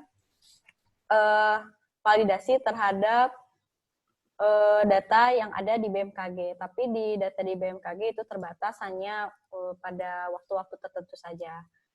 Lalu untuk data sedimen, ini sebetulnya data sedimen hanya digunakan jika dermaganya ini cukup dekat dengan sungai, jadi mana tahu pada saat perancangan ini kita butuh melakukan pengerukan. Kemudian untuk data pasang surut sendiri, kita bisa menggunakan Disidros TNI AL karena sama-sama juga approve dari Kementerian Perhubungan. Itu yang bisa. Terus ada pertanyaan ekstra lagi ya dari Pak Alto, langsung aja mungkin ya, yang mengenai apa tuh, Dok? Kombinasi pembebanan dari beban hidrodinamik yang dominan menentukan dimensi struktur. Mungkin yang di Duma ya, Anita, yang waktu kemarin.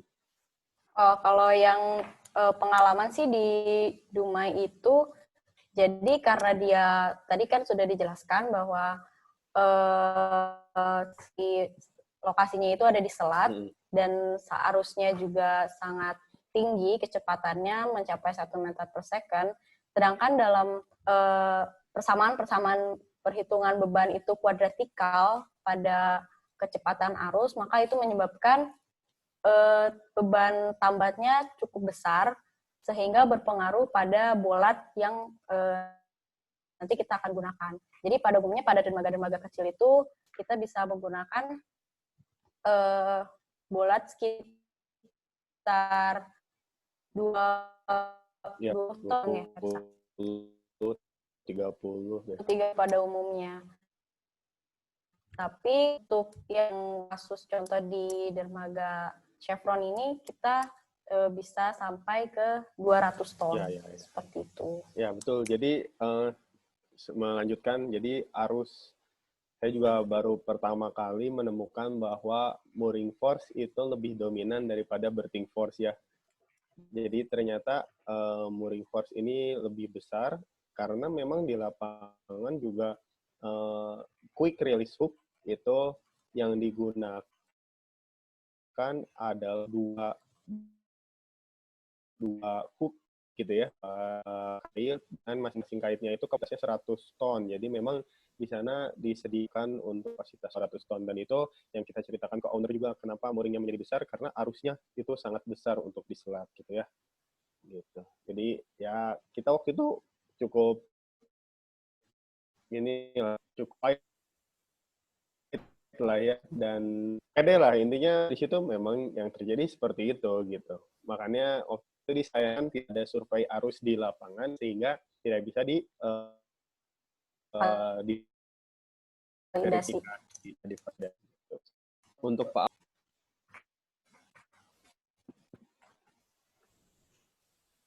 lanjut ke pertanyaan selanjutnya, Rob.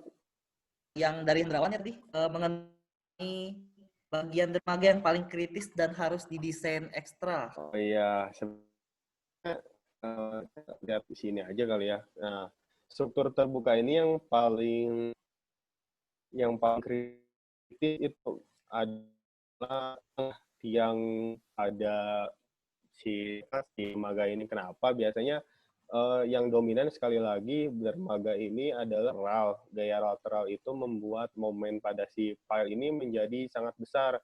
Makanya tiang-tiang di dermaga itu relatif banyak dengan jarak-jarak yang cukup dekat. Nah, jadi harusnya selain itu juga pada umumnya kelelehan juga memang terjadi pada tiang ya. Jadi banyak yang kita ekstra perlu hati-hati itu tiang. Selain itu juga kita tahu kalau si bed dia ini sangat dalam ya, menjorok sekali ke arah laut, dia akan mengalami kelangsingan tiang. Nah, kelangsingan tiang ini harus didesain juga. Apakah kita harus menggunakan bracing agar dia tidak langsing, sehingga kan momen-momen perbesaran momen itu tidak perlu diperhitungkan gitu ya, karena khawatir justru menjadi tidak efisien ya penambahan jumlah tiang ini. Lebih baik kita menambahkan bracing gitu ya. Jadi saran saya biasanya tiang ini harus tiang ini akan kritis, tapi dia bisa didesain sebagaimana agar dia tetap efisien gitu ya. Biasanya untuk pelat, untuk balok, untuk pile cap itu relatif aman sih. Cuman masalahnya biasanya pada bagian sana itu durabilitas ya. Jadi kalau kita bicara kekuatan tiang itu kekuatan dan durabilitas lah. Artinya ketika saya suka yang di marine growth gitu ya, kemudian kalau tiang itu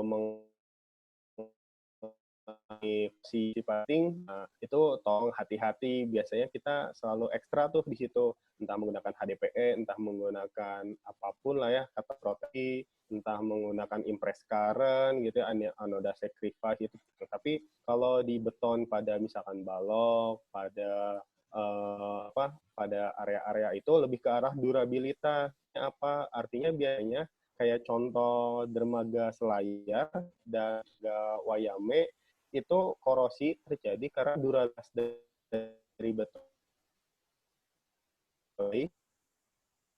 atau justru pada minimum, tapi juga menahan lingkungan yang ekstrim yang ada pada area tersebut. Maka biasanya kalau bisa dilebihin lah gitu ya untuk area-area bawah dari dermaga itu, untuk si beton itu agar selimutnya jauh lebih ke dalam. Atau banyak cara lah, tulangan itu bisa di coating terlebih dahulu gitu ya. Bisa juga dikasih pelapis jadi si beton itu agar dia cukup tertutup porinya seperti membran seperti itu. Jadi adalah beberapa hal yang disarankan, itu juga tertulis oleh dari dalam SNI 17 SNI yang 2847 ya, di situ juga tertulis kok gitu. Terus apa lagi, Rok? Yang satu lagi? Oke, yang satu lagi itu korelasi antara tugboat ya, abnormal dengan ukuran DWT kapal ya. Ya. Oke, saya cerita apa ya? Saya coba menangkap maksudnya. Tapi begini, jadi si tugboat ini kan biasanya dia mengarahkan ya kapal-kapal besar untuk dia menyandar. Tentu tugboat ini akan berfungsi mempermudah berting sebuah kapal gitu ya. Ketika sudutnya dia itu menurut saya si tugboat itu selalu membuat sudut kapal ini ketika menyandar itu tidak menjadi ekstrim gitu ya, karena dia biasanya banyak gitu ya, ada di sisi sebelah depan, belakang, samping, dan dia mendorong secara bersamaan. Nah, justru terkadang yang saya temuin di lapangan dengan adanya tugboat ini justru membuat kecepatan kapal pun dalam konteks yang terawasi. Contoh saja ketika kemarin saya ke Chevron, ternyata mooring master, si tim yang akan membuat si kapal itu menyandar gitu ya, dia itu selalu memperhatikan bahwa kecepatan si kapal itu tidak lebih dari, seingat saya 0,6 meter 0,06 meter per sekon. Sedangkan kalau lihat tadi di contoh perhitungan kita yang di Chevron ini menggunakan V-nya itu 0,12 meter per sekon. Jadi justru menurut saya kasus si tugboat ini membuat kontrol dari kecepatan berting sebuah kapal itu menjadi baik gitu, karena dia yang mengendalikan gitu. Jadi apa yang ada di lapangan biasanya tugboat memang berusaha untuk membantu. Jadi OCDI sendiri dan BS juga berkata bahwa si kecepatan-kecepatan ini adalah kecepatan-kecepatan yang mungkin bisa terjadi dalam kondisi laut yang sangat amat besar. Tapi biasanya dia bilang kalau kapal-kapal besar itu tidak nyampe lah 0,1 meter per sekon itu biasanya. Begitu, Pak Rofi. Oke. Apakah ini tadi siapa ya? Bentar.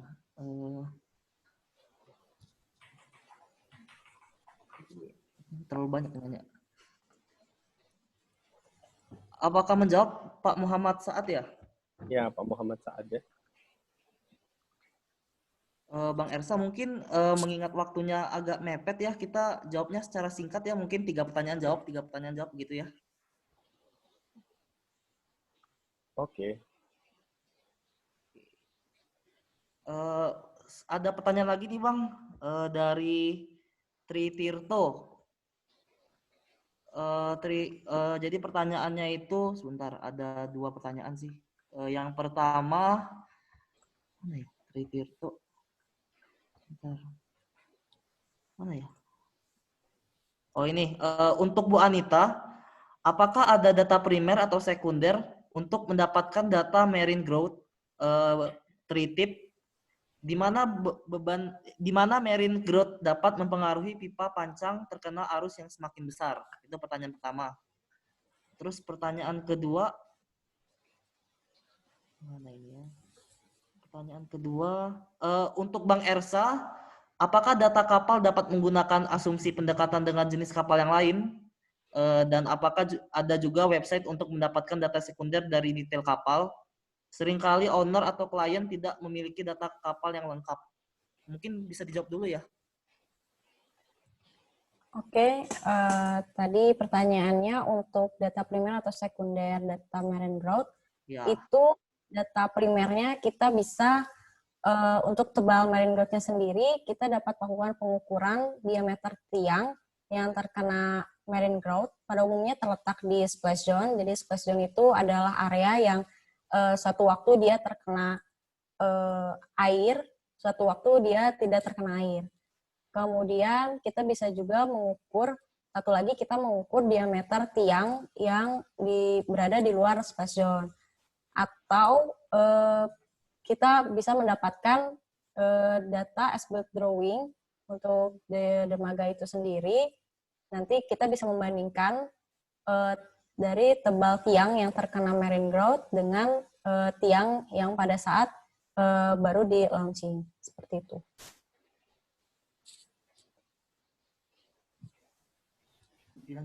Oke.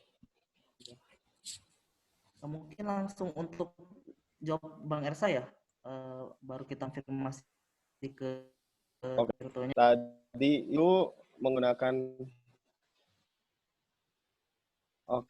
data terus dulu ya. Benar sudah melakukan nih fungsi dari dermaga sendiri itu buat apa ya? Biasanya jarang lah ada sampan kapal ya kalau saya nggak salah ya. Maksudnya biasanya memang khusus lah kontainer berarti harus kapal Panamax, pos Panamax gitu ya segala macam. Kalau misalkan tanker ya bulk tanker, carrier tanker, LNG segala macam. Nah itu nanti bisa didekati ada datanya baik di British Standard sendiri itu mengeluarkan beberapa pendekatan untuk beberapa jenis, kemudian di OCDI juga ada, dan atau kalau mau itu bisa di Ventek Maritime Catalog 2002, itu udah banyak banget tipe-tipe dari kapal, dan di situ sudah ada ukuran WT-nya berapa, yang O-nya segala macam ada di situ.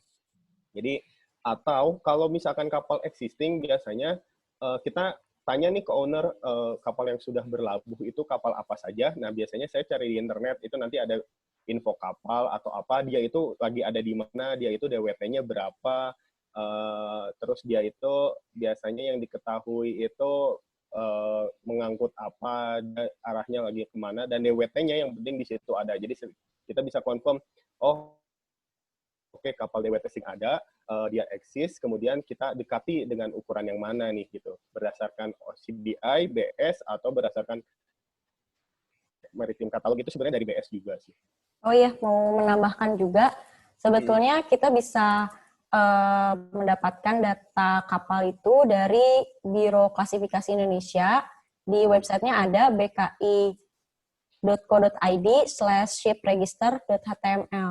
Nanti kita tinggal masukin nama kapalnya apa, nanti langsung dia keluar untuk ininya apa, dimensi dan lain-lainnya. Oke, terima kasih Pak Anita dan Bang Ersa ya atas jawabannya. Bagaimana Bang Tri akan menjawab?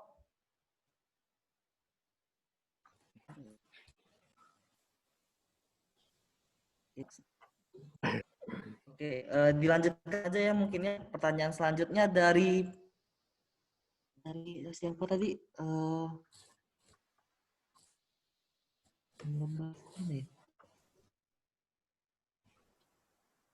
Dari Pak Hasya Ersadi ada 3 pertanyaan. Jadi pertanyaan pertama itu kan tadi kode data itu biasanya dipakai buat apa? Memang ada yang nggak ada di SNI atau code lainnya? Mungkin langsung dijawab ya. Oke, jadi singkat, di situ biasanya menggunakan beban gempa ya, yang di SNI 2833 itu ya yang kita gunakan beban gempanya. Beban gempa berubah, kemudian faktor modifikasi respon gempanya juga R-nya berubah. Jadi kalau mau membantu on spektrum static valen, itu kita harus berdasarkan jembatan dan bagaimana membuat dia menjadi apa spesifik.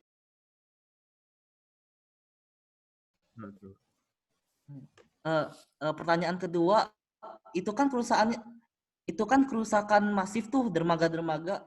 Biasanya kalau masih kuat nggak? Kalau dilihat tadi belum 30 tahun aja udah gitu. Pasti perlu untuk prolong dong. Apa biasanya mitigasi prolong hidup strukturnya? Prolong, apa istilah prolong? Cuman saya mau jawab.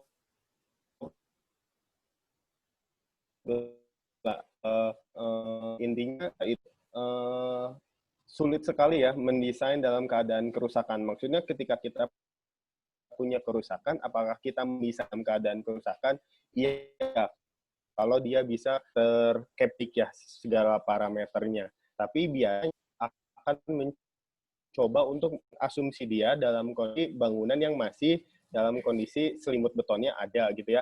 Artinya ketika kita merevitalisasi sebuah bangunan, kita akan asumsikan dia dalam kondisi existing yang masih baik. Sehingga ketika dalam kondisi existingnya saja masih memenuhi, kita akan melakukan rekomendasi untuk memperbaiki kondisi dia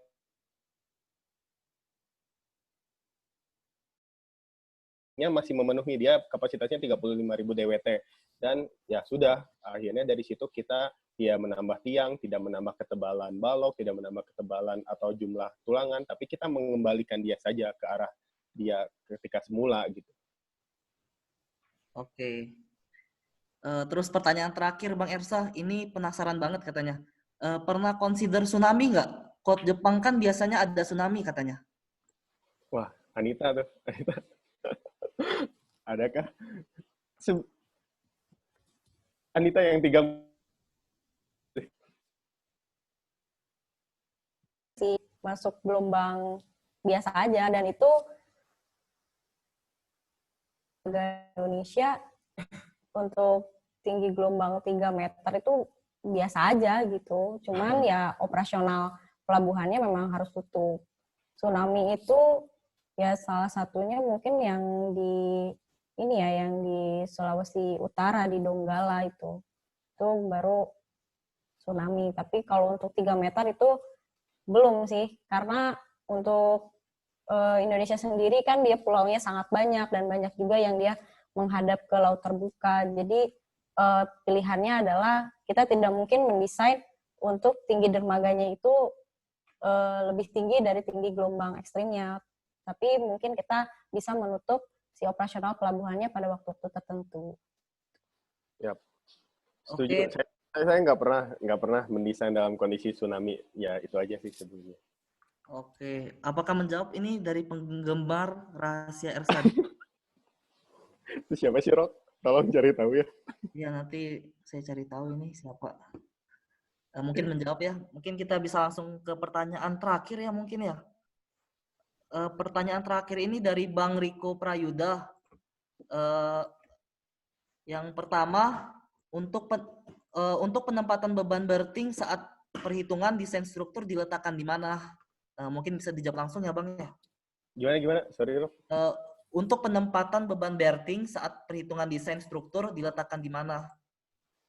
Oh, oke. Jadi cara menempatkan itu ya biasanya kita kan harus punya batasan ya di mana kita menempatkan vendor. Nah, itu nanti kita lihat dulu fasilitas secara jarak antar vendor itu kebutuhannya berapa. Pertama itu dulu ditentukan. Artinya nanti sepanjang WAF atau sepanjang dermaga jetty kita ini akan ada berapa vendor gitu ya. Tentu setiap vendor yang kita letakkan harus diberikan simulasi beban berting, baik yang terluar ataupun ke arah tengah gitu ya. Jadi semuanya harus tetap terbebankan, karena nanti di situ kita harus mencari envelope pengaruh dari penempatan beban mana sih yang paling berpengaruh. Jadi kalau saran saya sih tentukan dulu berapa jumlah vendor, ditempatkannya sampai mana, ya seluruh vendor itu harus kita trial untuk mendapatkan pengaruh terbesar. Oke. Lanjut ke pertanyaan kedua ya Bang ya.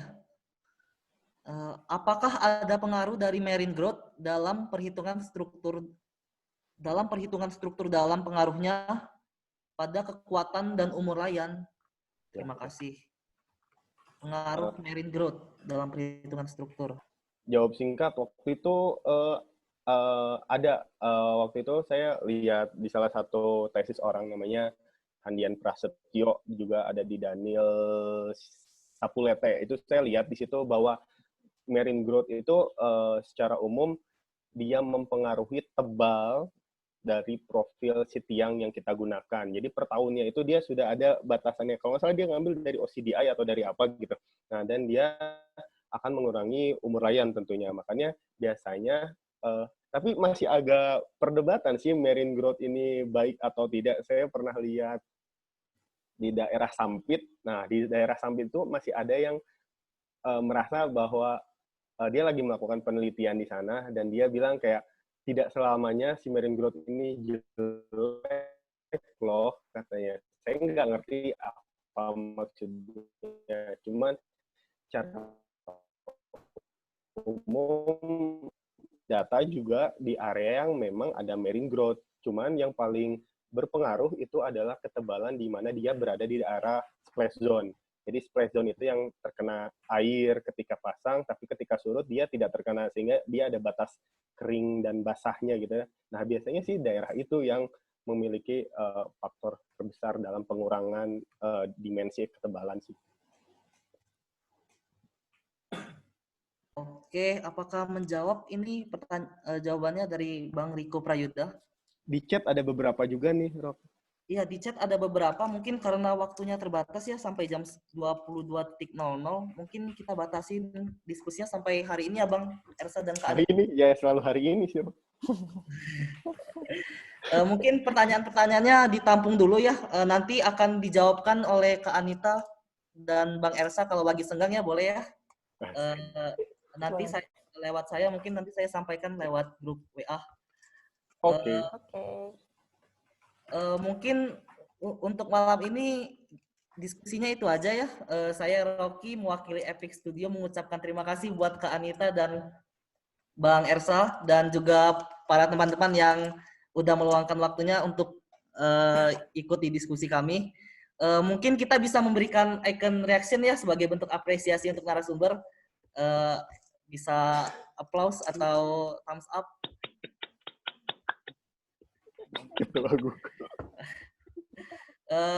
Nah, sebelum acara ini berakhir, saya ingin seperti di sesi-sesi Epic Centrum sebelumnya ya, kami mengharapkan teman-teman sekarang bisa menyalakan kamera masing-masing. Jadi kita mau foto bareng gitu ceritanya. Mungkin bisa dibantu oleh co-host Ko Beni ya kok, buat bantu foto barengnya. Silakan teman-teman kita foto bareng. Kameranya bisa dinyalain. Nanti foto harapan kami bisa di-share di media sosial teman-teman dan jangan lupa untuk di-tag di media sosial kami juga di epicstudio.bandung.bdg lewat Instagram, nanti akan di-repost oleh admin. Mungkin Ko Beni udah siap, Ko Beni? Nah, oke. Udah katanya Rob. Mungkin ada teman-teman yang belum menyalakan kameranya ya? Malu atau Rob? Malu ya.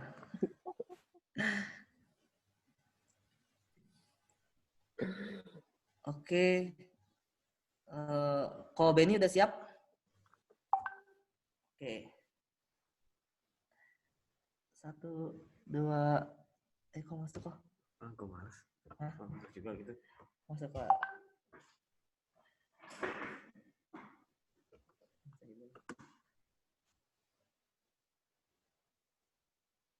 Fine, Sotek. Udah Ko Beni? Udah. Oke. Terima kasih ya buat teman-teman sekalian atas waktunya. Mungkin acara malam ini sampai sini aja. Pertanyaan yang belum terjawab nanti akan dijawabkan lewat grup WA ya. Terima kasih dan selamat malam. Selamat malam. Selamat malam. Terima kasih Ersa, Anita.